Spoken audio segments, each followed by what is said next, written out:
Alright, so I'm back. Trying a new setup here. As you can see, whiteboard. I finally cleared off my desk. I had a computer here. I was trying to put back together, but I never got around to it, and I don't think I will. So, cleared it all off, got some whiteboard. It's not really anchored to anything, so I'm gonna work on that. But this is more of a test video, just to see how well this works for me. So today what we're going to take a look at is Impossible Toys Alicon. And there he is in his Alicon mode. Let's get these little staffs out of the way here.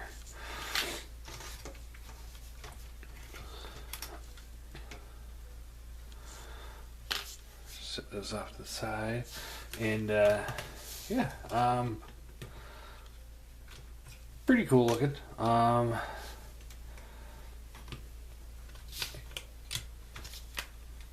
It's yeah, kind of chunky. There we go. It's a very chunky figure, very G1-esque.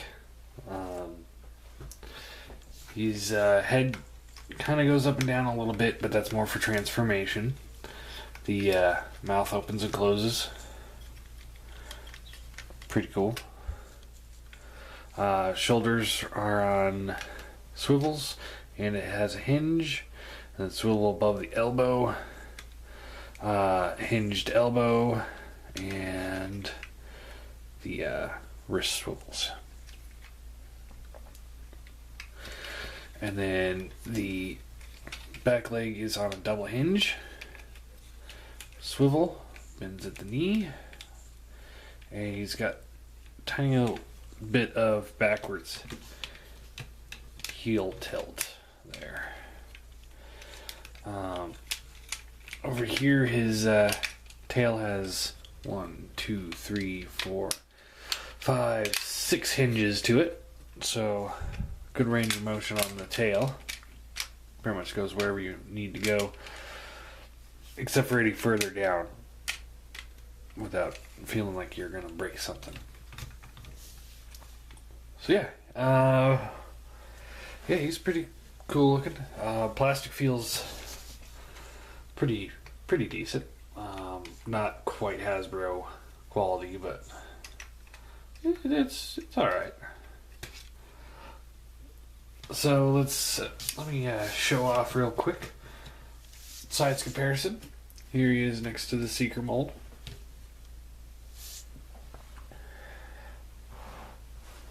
So height wise, he's just a little taller than Sunstorm here, but he's definitely got a lot more bulk to him. Set him off, and to transform him, he's pretty simple.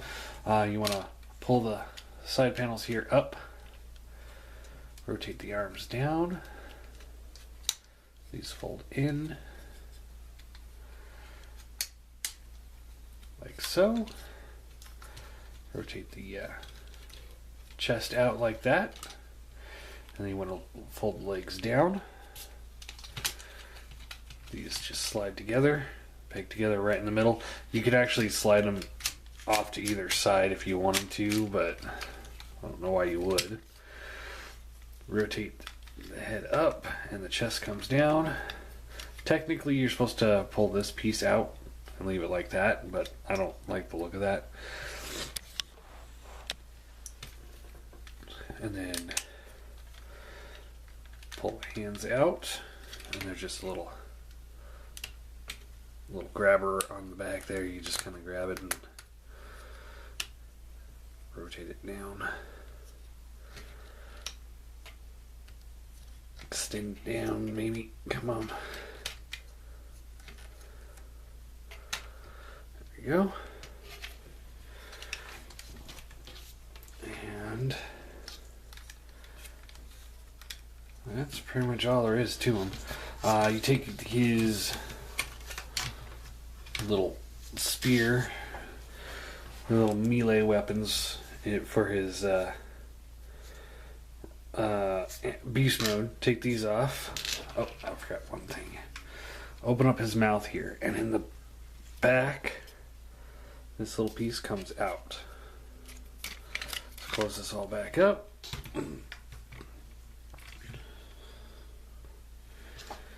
And plug that into the bottom part of one of the spears, and then you want to take this and put it in his hand, and then plug it into the bottom side of the spear.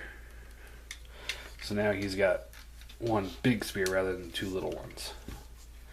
Then you can take the little spikes here, and these just plug onto the shoulder bits, right, like that.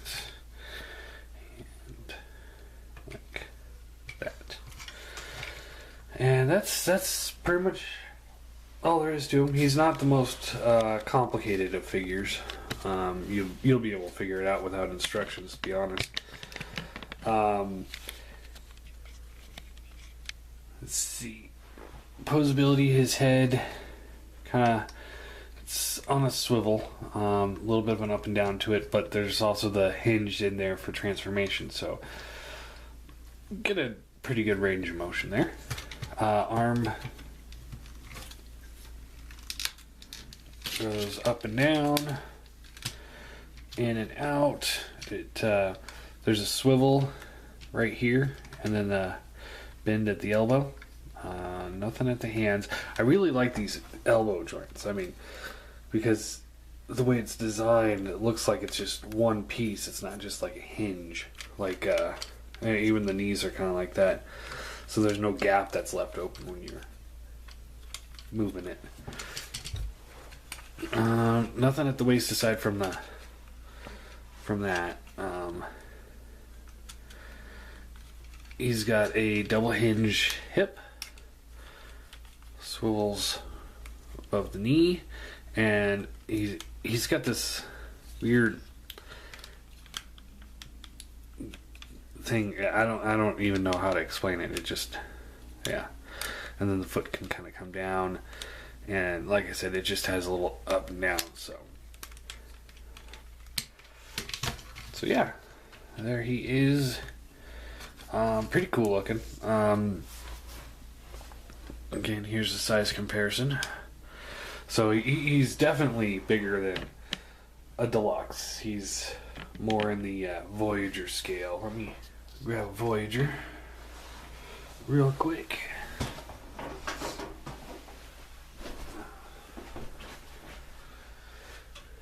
And because you guys have all seen this guy before, there he is next to Classics Prime. So yeah, he's still bulkier than Prime, but about the same height. So now I don't know what the difference in between this version of it and the original version, because there was an original version that was like $70, and this was the Troop Builder $50 one. So I don't know why this one was cheaper. I don't know what's different. I didn't want to spend $70 on him, but I did end up buying two, so I guess I could have. But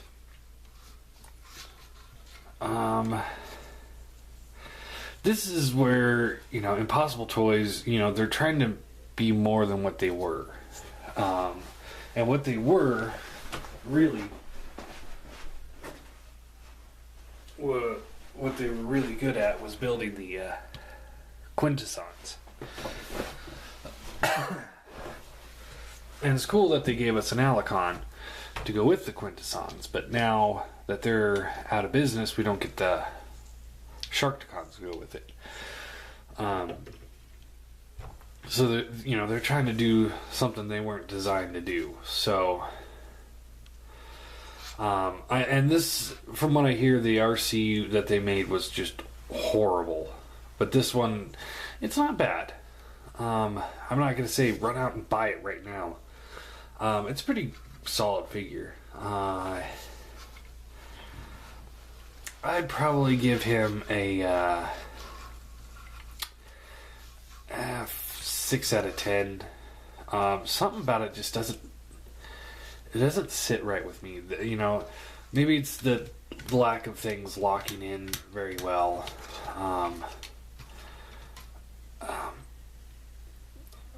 I don't know. It's just something about him just doesn't. It doesn't quite right, and I just like I said, I don't know how to put it in words. Maybe it's just because he's so big, and Alicon's. Well, I guess they were big. I don't know. I don't know. Something about him just not right. But yeah, I mean, I'd say if you're gonna get him, get the Troop Builder version. You'll save yourself some money. Don't buy two like I did. Yeah. At the time, I was really hoping Impossible Toys would be doing the Sharkticon at some point, but now they're closing and their last figures are a bunch of bumblebees. And that's just stupid. So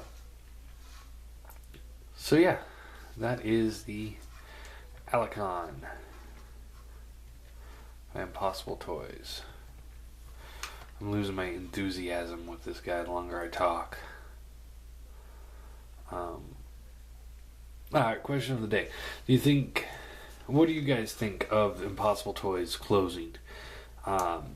Is it for the better? You know, I mean, there's better third-party companies out there, but none of them are making things like the Quintessence. So, they were filling in a very much needed void, but, I mean, I don't know. What do you guys think? Is them going out of business a good thing or a bad thing? Or just, do you guys not even care that they're going out of business? Maybe that's why they're going out of business. Nobody cared about them. Anyway, I guess real quick while we're here, because this is my new workstation. So you can see I got my figures right over here. I got Alicon, and we'll go over here and show off the new shelf. There's a new shelf system I got going on. Pull the light closer. Alright, so up top of this shelf, we got the Fancy Project Rooter case, the reissue Pronicon. There are the Stunticons minus Diesel. There's Abomination, Big Toys Giant, Devastator. There's the 2010 reissue of Predaking. And there are the Unique Toys Predaking minus the Shark Claw, I think he's called. And by the way, while we're on this topic, I have canceled my Mastermind Creations orders. They're just too big for me. Down here we got our Season 1 and 2 Decepticons. Insecticons. We got... These guys weren't really Season 1 or 2, but they're the Fans Project Insecticons. We got Blitzwing and the Combaticons up here. I switched out Shock Blast to Shockwave. He kind of fit better with the Soundwave I'm using. Megatron, Soundwave, Cassettes, Reflector, and then the Seekers over here. And I did get the other two of the Botcon Seekers, so I'm going to have a big armada there going. Here's my Season 3 and 4 with Nemesis Prime on the back. Is that shelf. So, and there's the Slug Slinger. I gave him one of the arms microns so he can have a gun. Down here we have just miscellaneous Decepticons. You know, Straxes, Brawl from the movie, Scorponok, Hooligan. And there's all the Quintessons. So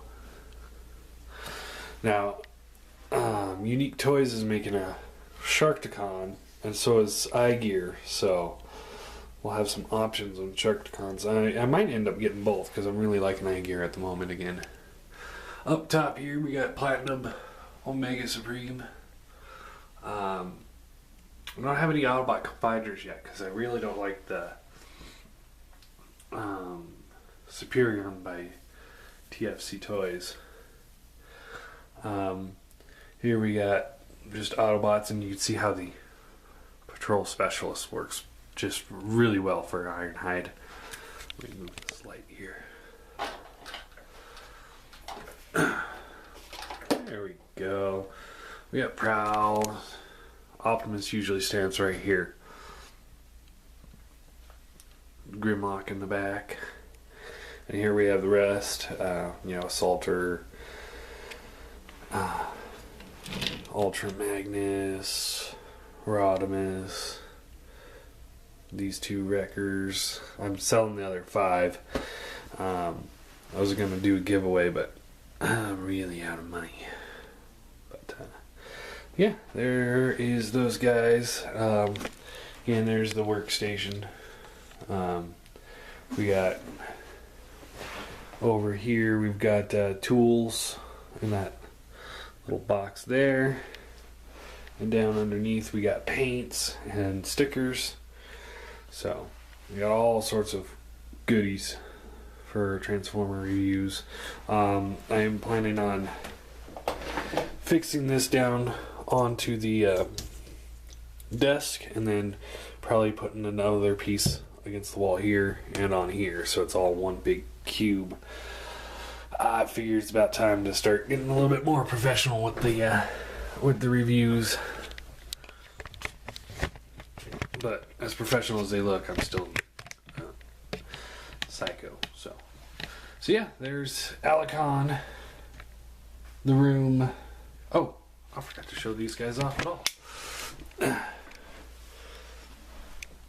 Down at the bottom here, we've got the Beast Wars that I've reviewed so far. I don't have very many Beast Wars. There's a random box and then junk box. So, and this is things that I'm selling boxes. Just trying to get them out of the way for now because I'm going to need that shelf eventually. But yeah, there you go.